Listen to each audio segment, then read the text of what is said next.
Hello, my name is Erica Smith, and I am a second year Master of Occupational Therapy student at the University of Tennessee Health Science Center. Today, we will be learning about how to turn conflict into opportunity. By the end of the session, you will be able to identify the steps or strategies to turn conflict into opportunity, discuss how to effectively handle conflict, and identify ways you plan to handle conflict as future practitioners. I have provided a note-taking guide to aid you and help you follow along during our discussion. At the end, I would like for you to please complete the knowledge check I have prepared for you. You will find the link to the knowledge check at the bottom of your note-taking guide. With that being said, let's begin.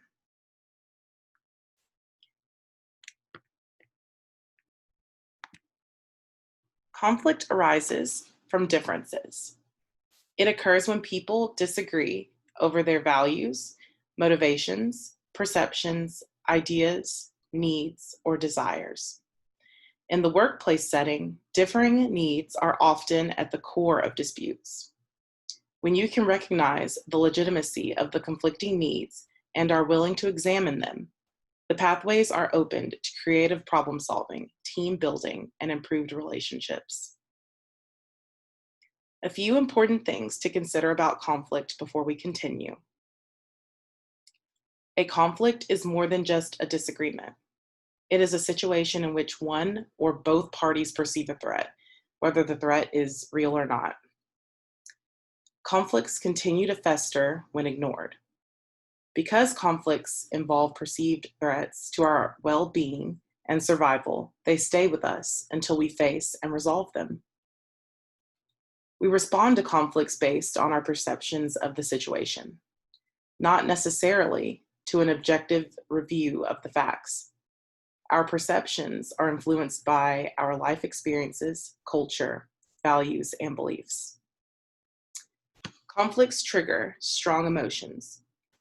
If you are not comfortable with your own emotions or are unable to manage them in times of stress, you will experience difficulty in resolving conflicts successfully. Conflicts, while often uncomfortable, can present an opportunity for growth. When you are able to resolve conflicts with someone, you build trust with that person, and you will feel more secure knowing your relationship can survive challenges and disagreements.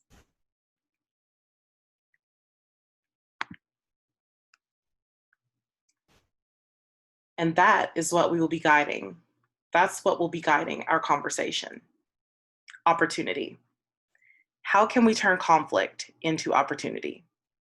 Here are 6 strategies to help do just that. Strategy number 1, conflict can lead to opportunities when it involves a team of people. When individuals are in conflict, each person tends to view the other as the source of the problem. If this is the case, then the only logical path toward alleviating the conflict is for the source to change. If we can come together when there is a problem, it can make all the difference. You take the label of problem away from any person and place it instead on the issue itself. In other words, the problem isn't the other person or the team. The problem is the problem, and the other person becomes a potential ally and collaborator in solving the problem. Strategy number 2, conflict can positively impact communication. Conflict and the escalators that sometimes make matters worse can actually improve communication. If people are confused or don't understand the expectations that have been thrust upon them, it can lead to conflict. The more input you get from others, the easier it will be to resolve conflict and grow together as a team.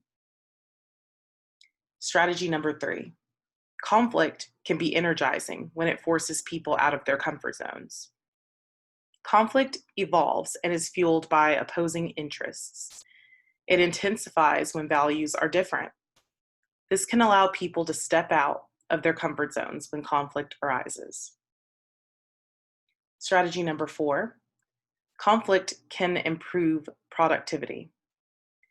Conflict is definitely a problem when productivity is impacted because the individuals involved are not getting along or they are at verbal disagreement.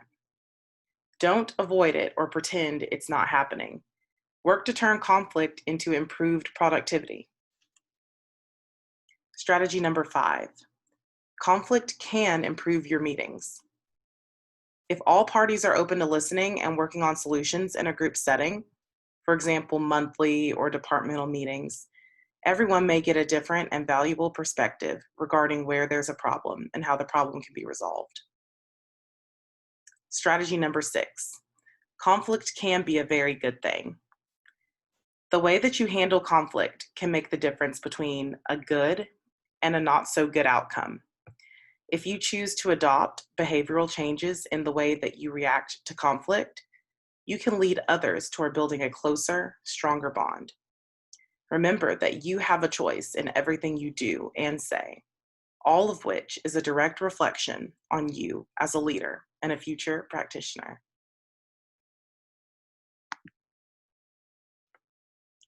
Now, we are going to look at how to effectively handle conflict. First, it is important to understand your conflict handling style. Different people react to conflict situations based on many social or emotional variables. Generally, a person's response to conflict will be determined by whether he or she is concerned with maintaining or improving the relationship with the source of the conflict, or with winning the argument. No conflict style is right or wrong, but some are considered more appropriate when participating in a professional work environment. By understanding these conflict styles, we can learn how to make choices that are more productive in reducing work, conflict, and promoting collaboration. The first is competition.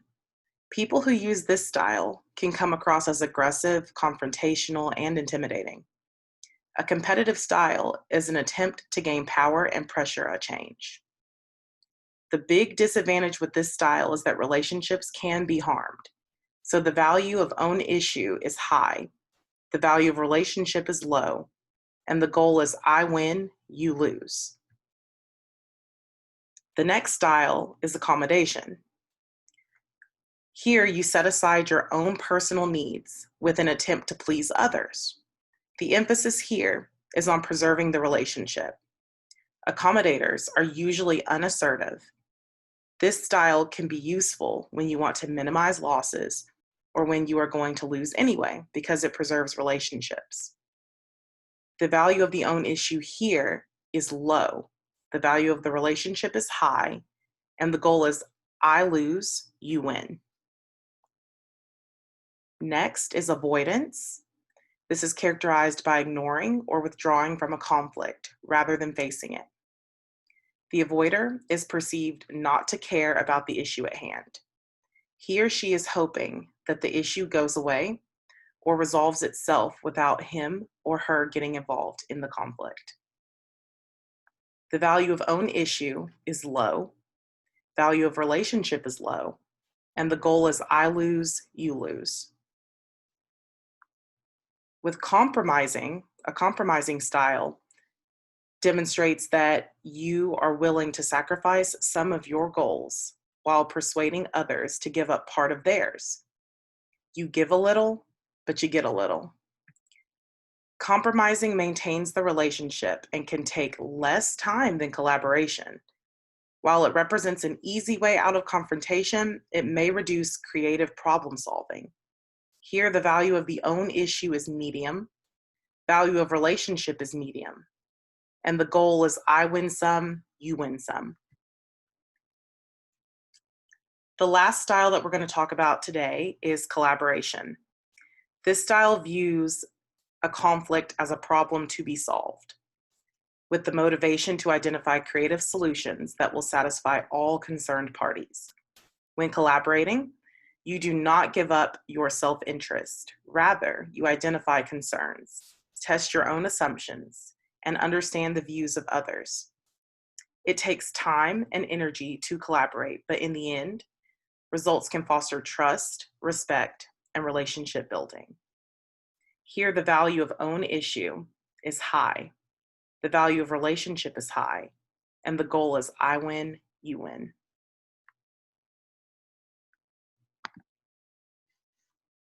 So, how can we use this to help us handle conflict as future practitioners?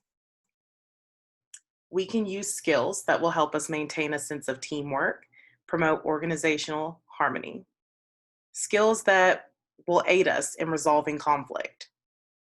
And I'm going to name a few for you. We can use active listening. We can separate the positions from the issues. We can understand and validate. So when people feel validated, they let their guard down and they stop fighting. This makes it much easier to find a resolution. We can empathize, implement boundaries and expectations. We can be tactful, so be sensitive to all parties, all participants' feelings, so they can remain open to input. We can devise a mutually agreeable solution. We can use I statements. It is much more effective to speak from the I to express how you feel and how the conflict is impacting yourself. Do not blame or put blame on someone else by using you statements. We can attack the issues, not the person, and we can end the conflict as quickly as possible. Lastly, with all the energy invested in dealing with conflict effectively, an apology can actually go a long way toward healing old wounds and helping all parties move on. The apology can facilitate cooperation going forward.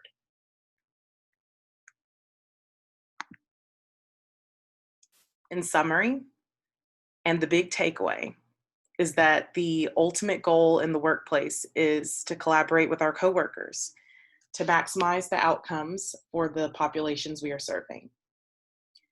We all have to deal with conflict at work and in our personal lives. To succeed as professionals, we must enhance our understanding of workplace conflicts and develop our conflict resolution skills.